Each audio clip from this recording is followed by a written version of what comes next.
Biblia explicada, un recorrido diario por las Sagradas Escrituras.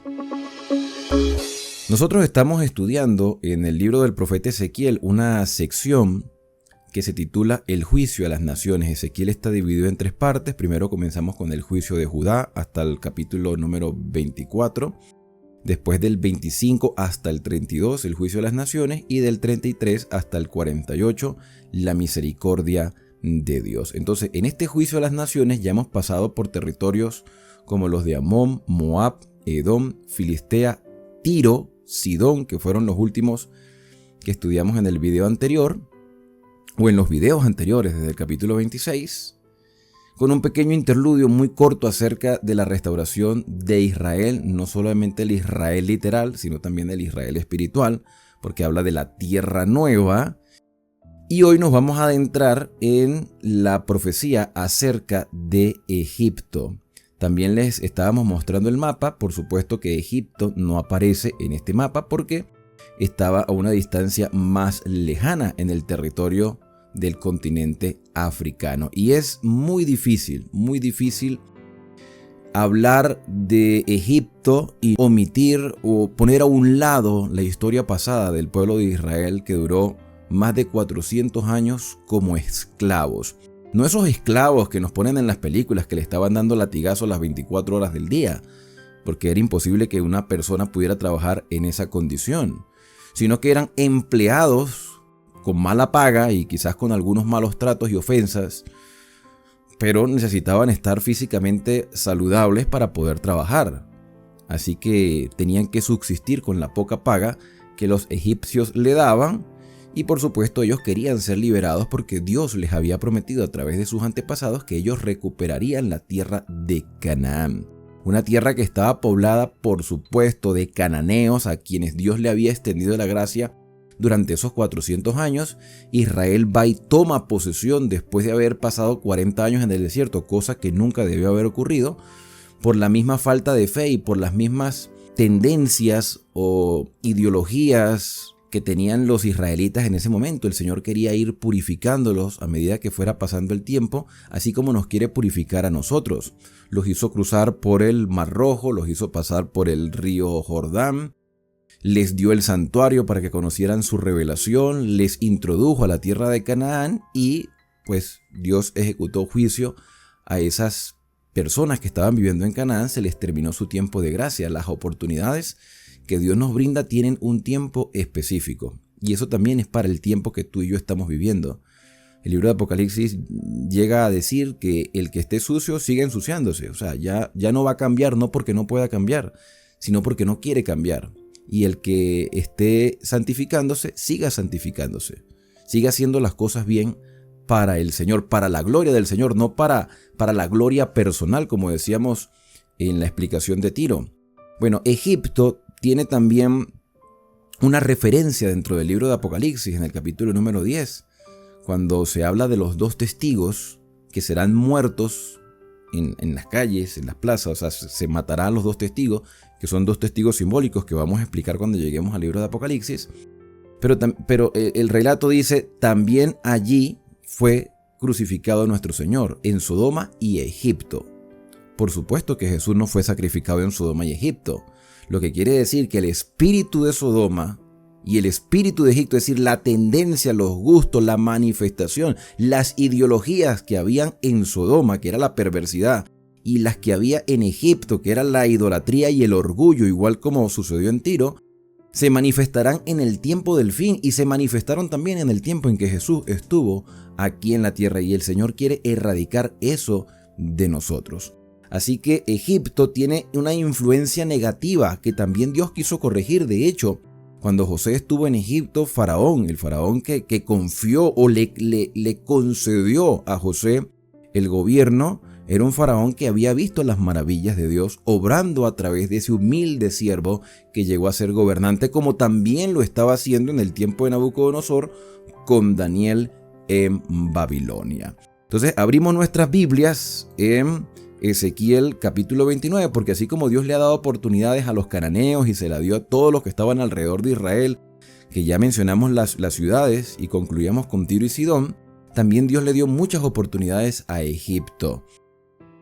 Pero Israel no aprendió la lección y buscó alianzas con Egipto, dice el versículo número 1, en el año 10. Nuevamente tenemos una fecha, y esta fecha que aparece aquí es como un retroceso de un año, porque ya habíamos llegado al año 11. ¿De qué año nos estamos refiriendo? Del año 10, aquí en este versículo 1, de la deportación del rey Joaquín. O sea, llevamos la misma secuencia, pero es como retroceder un año. Este mensaje se coloca temáticamente, pero se había presentado un año antes de la destrucción de Jerusalén. Parece ser que en ese año los babilonios se retiraron por un momento de Jerusalén porque los judíos, o en este caso Sedequías, había buscado una alianza con Egipto. Egipto prometió defenderlos, ayudarles, atacarles, pero Nabucodonosor con su estrategia retrocedió un poco, hizo ver como que estaban huyendo y después regresó para tomar de nuevo la ciudad, y Jerusalén quedó desprotegida. De nada le sirvió la alianza que había hecho con los egipcios. En el año 10 de esa deportación de Joaquín del año 597, estaríamos hablando del año 587. La deportación fue en el 597, 10 años después, que es cuando se presenta esta revelación. En el 587 llega palabra del Señor a los 12 días del mes 10. ¿Y cuál es el mes 10? Entre diciembre y enero. O sea, diciembre viene de 10. Hijo de hombre, pon tu rostro contra Faraón, rey de Egipto, y profetiza contra él, contra todo Egipto. Yo me hacía la pregunta, porque en este capítulo no aparece el nombre del faraón. Yo he estado utilizando, que me ayuda en mis estudios personales, he estado utilizando una aplicación, no sé si aquí se puede ver ahí, se llama Biblia Chat. Mire, es así de color amarillo, aparece una Biblia, allá aparece, mira, Biblia Chat. Y menos que ya lo vieron, de todos modos, si están viendo el video grabado, pues retroceden un poquito. Y yo le hice una pregunta a Biblia Chat que quiero compartir con ustedes. Yo le pregunté, ¿quién era el faraón de Egipto mencionado en el capítulo 29 de Ezequiel? Entonces la aplicación me responde, en el capítulo 29 se menciona al faraón de Egipto, pero no se especifica su nombre. Sin embargo, se cree que este faraón podría haber sido Ofra, también conocido como Apries, quien reinó en Egipto desde el año 589 hasta el año 570 a.C. O sea que sí está en el periodo histórico. Este rey recibiría una condenación y se le presenta un mensaje. ¿Cómo le llegó el mensaje? No sé cómo le habrá llegado el mensaje, pero el mensaje tenía que de una u otra manera llegar a través de un mensajero. Habla y di, así ha dicho Jehová el Señor, he aquí, yo estoy contra ti, Faraón, rey de Egipto. Y nótese este detalle que no es menor. Se le describe al faraón como el gran dragón que yace en medio de sus ríos, el cual dijo, mío es el Nilo, pues yo lo hice. Fíjate la arrogancia del faraón. Yo soy prácticamente el Dios que hizo este río. Pero el mismo Dios describe a Faraón como el dragón que yace en ese río. La expresión dragón, o lo que nosotros tenemos en nuestra mente occidental y de este siglo XXI, nosotros nos imaginamos ese dragón mitológico que nos presentan las películas o las series animadas, ese dragón de cabeza ancha con alas y una cola. Pero en realidad, ¿a qué tipo de dragón se presenta aquí? De hecho, en la actualidad hay un animal, un reptil que se llama el dragón de Komodo, pero en realidad es como una lagartija gigante, ¿sí? Pero demasiado grande. Pero es muy probable que aquí esté hablando del cocodrilo del Nilo. Y es también muy probable que sea la misma descripción del Leviatán. Pero lo más interesante dentro de este detalle es que la palabra dragón o el gran dragón también se refleja en el libro de Apocalipsis.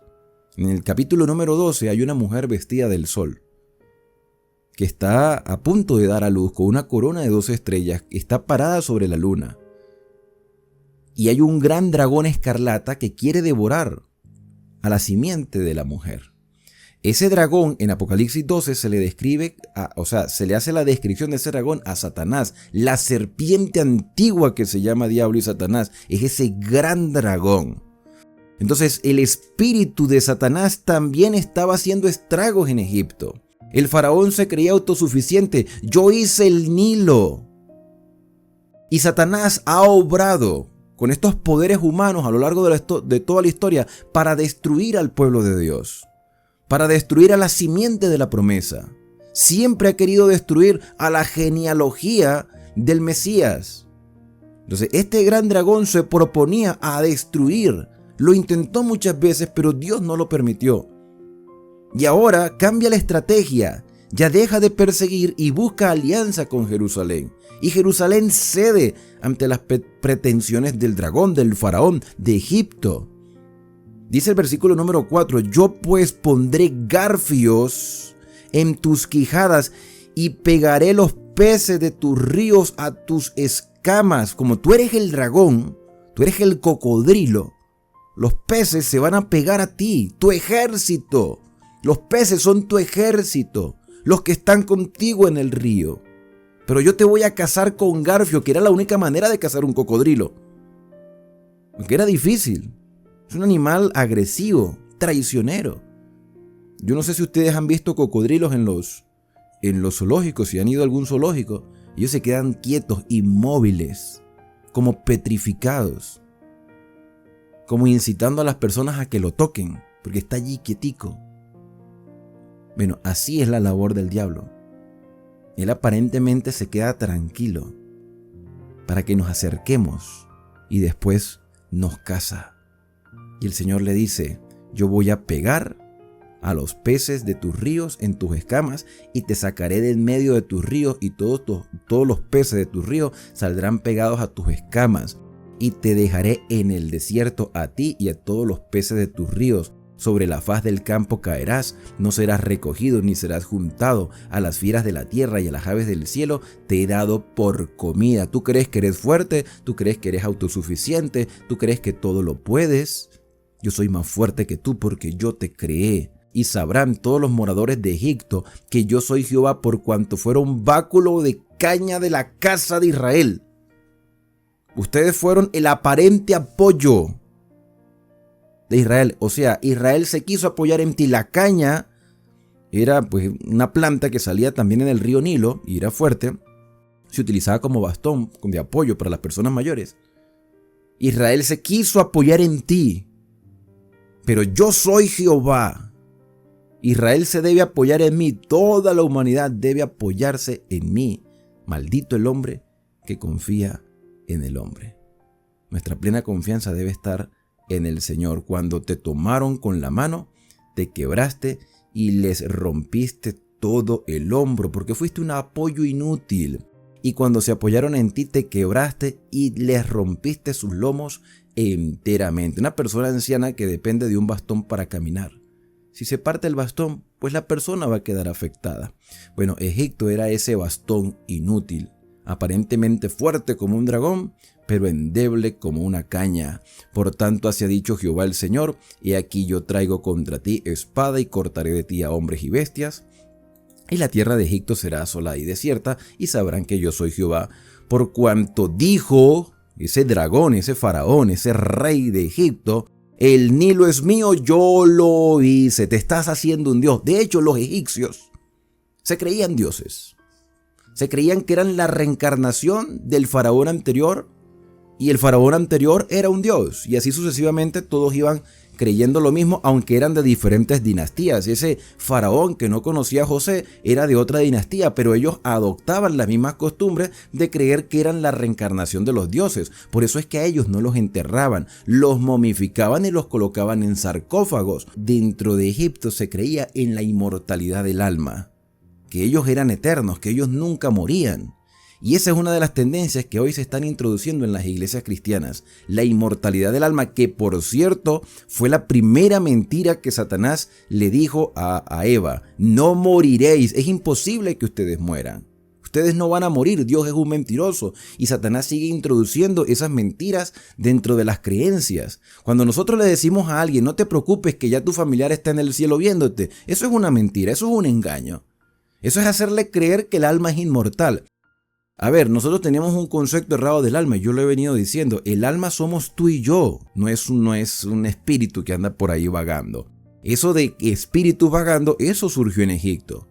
y en las naciones que estaban alrededor de Israel. Y el espiritismo se nos está metiendo en la iglesia. Se nos está metiendo el espiritismo. Ahora todo es espíritu. Espíritu de envidia, espíritu de codicia, espíritu de arrogancia. Pero bueno, ¿le estamos dando más importancia a los poderes de Satanás que al poder del Señor? El único espíritu fuerte es el Espíritu Santo. Cuando nosotros decimos que Tiro y Egipto reflejan el espíritu de Satanás, es porque reflejan el carácter de Satanás. El carácter de Satanás no es que son espíritus separados, es que Satanás pues es el padre de la mentira y está introduciendo el espiritismo dentro de las iglesias. Cuando el libro de Apocalipsis dice Sodoma, a que habla de las aberraciones sexuales, y Egipto, donde murió nuestro Señor, está hablando de que en el tiempo de Jesús tenían esas mismas creencias que hoy quizás muchas iglesias tienen, pero que son antibíblicas o que no forman parte de la revelación del Señor. Entonces Dios le dice, mira, por todo eso yo te voy a asolar y quedarás desierta y sabrás que yo soy Jehová, porque tú decías que tú hiciste todo, yo hice el Nilo, por tanto aquí yo estoy contra ti y contra tus ríos. El río, los ríos, la palabra río como tal también tiene una alusión simbólica. Por ejemplo, en el Salmo 1, bienaventurado el varón que no anduvo en consejo de malos, ni en camino de pecadores, ni en silla de escarnecedores asentado, antes en la ley de Jehová está su delicia, y en ella medita de día y de noche. Será como árbol plantado junto a corrientes de agua de río, que da su fruto a su tiempo y su hoja no cae, y todo lo que hace prosperará. El agua del río representa las enseñanzas. Entonces, ¿cómo son las enseñanzas? ¿Cómo son las aguas del río de Egipto? Pues aguas putrefactas. En cambio, la agua que Dios nos da, Cristo, que es el agua de vida, es un agua pura, limpia, cristalina. Es un agua que nos proporciona sanidad en todos los sentidos. De hecho, la figura del dragón de Apocalipsis 12 dice que echó de su boca tras la mujer agua como un río para que la mujer fuera arrastrada. Cuando nosotros llegamos al capítulo 17 de Apocalipsis, veremos a una mujer ya no vestida del sol, una mujer de púrpura, una mujer ebria, una mujer practicando la fornicación constantemente, sentada sobre muchas aguas. ¿Logró Satanás su objetivo de arrastrar a una mujer? Una mujer que representa el pueblo de Dios. Eso lo veremos cuando lleguemos al libro de Apocalipsis.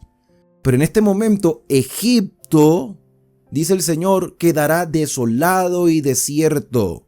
Estoy contra tus ríos, contra tus enseñanzas, contra tus ideologías, contra tus creencias. Y pondré la tierra de Egipto en desolación, en la soledad del desierto, desde Migdol hasta Cebenes, hasta el límite de Etiopía, o sea, prácticamente todo el territorio africano. No pasará por ella pie de hombre, ni pie de animal pasará por ella, ni será habitada por 40 años. Yo estuve investigando esto de los 40 años y es un poco difícil de entender porque no sabemos si son 40 años simbólicos o 40 años literales. Lo cierto es que es un tiempo bastante amplio. De hecho, el número 40 en la Biblia habla de preparación para una gran obra. Cuando Jesús estuvo 40 días en el desierto, o Jonás predicó durante 40 días, o los 40 días que pasó Moisés en el monte Sinaí, o los 40 días que caminó Elías cuando estaba huyendo de Jezabel. Es decir, el número 40 tiene que ver con la preparación. Y Dios le dio bastante tiempo y bastante oportunidad para que ellos reflexionaran. Nada más darle 400 años con los israelitas, y ellos más bien lo que hicieron fue maltratar a Israel.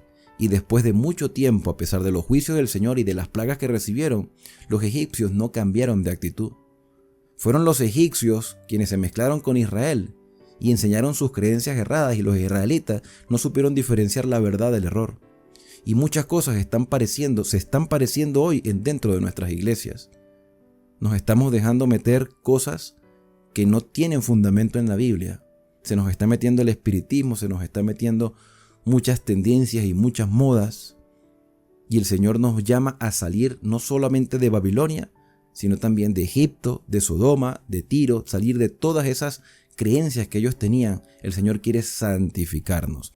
Entonces no se sabe exactamente a qué se refieren estos 40 años, pero Dios les estaba dando un tiempo para que ellos pudiesen cambiar. Y pondré a la tierra de Egipto en soledad entre las tierras asoladas, y sus ciudades entre las ciudades destruidas estarán desoladas por 40 años. Nuevamente se vuelve a repetir, como dando énfasis a que eso es cierto. Y esparciré Egipto entre las naciones y lo dispersaré por las tierras, porque así ha dicho Jehová el Señor. Al fin de los 40 años, por tercera vez, recogeré a Egipto de entre los pueblos entre los cuales fueron esparcidos, Señor, dándole todavía oportunidad, y volveré a traer a los cautivos de Egipto y los llevaré a la tierra de Patros, a la tierra de su origen, y allí serán reino despreciable. Ya no tendrán ese poderío mundial. De hecho, hoy Egipto es simplemente un lugar turístico. No tiene una influencia muy abarcante en comparación con otras naciones. Pero existe porque Dios todavía brinda oportunidades para las personas que viven en ese lugar.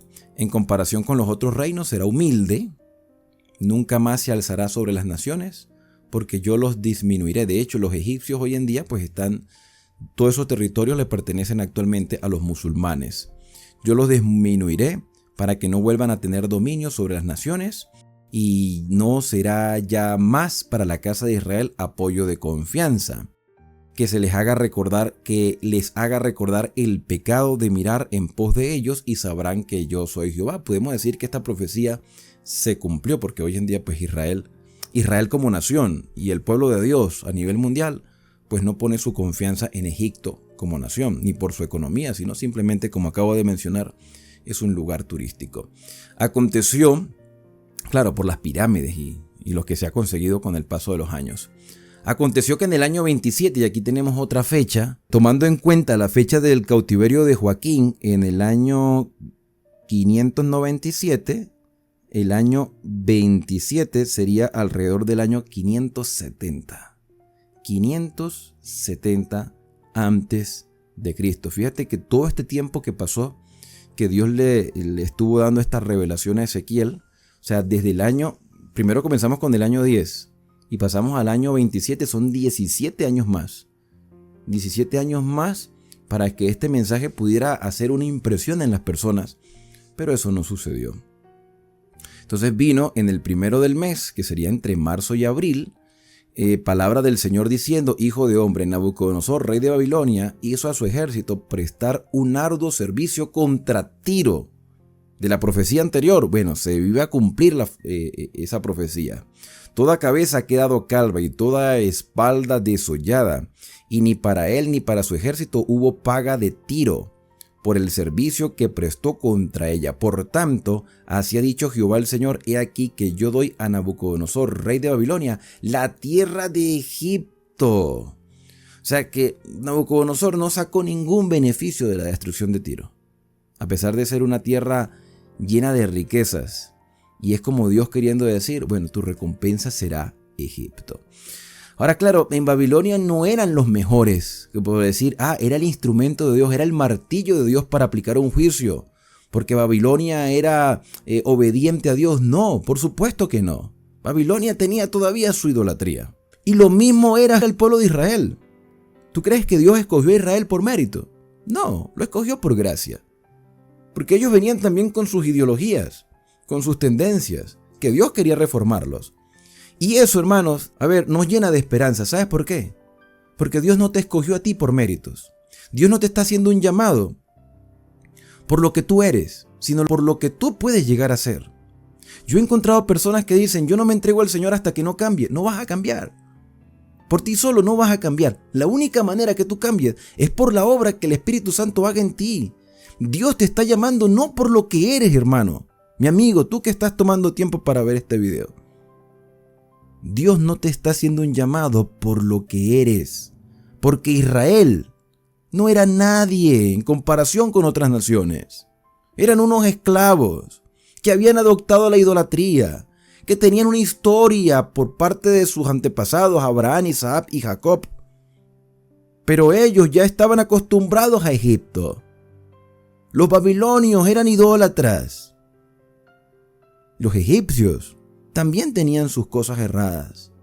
Pero Dios le dio oportunidad a todos. Te la está dando a ti en este momento. No esperes a cambiar para entregar tu vida al Señor. Entrega tu vida al Señor y Él es el que te va a transformar. Te va a cubrir con su justicia y te va a presentar justo delante del Padre. Y seremos salvos solo por los méritos de Cristo.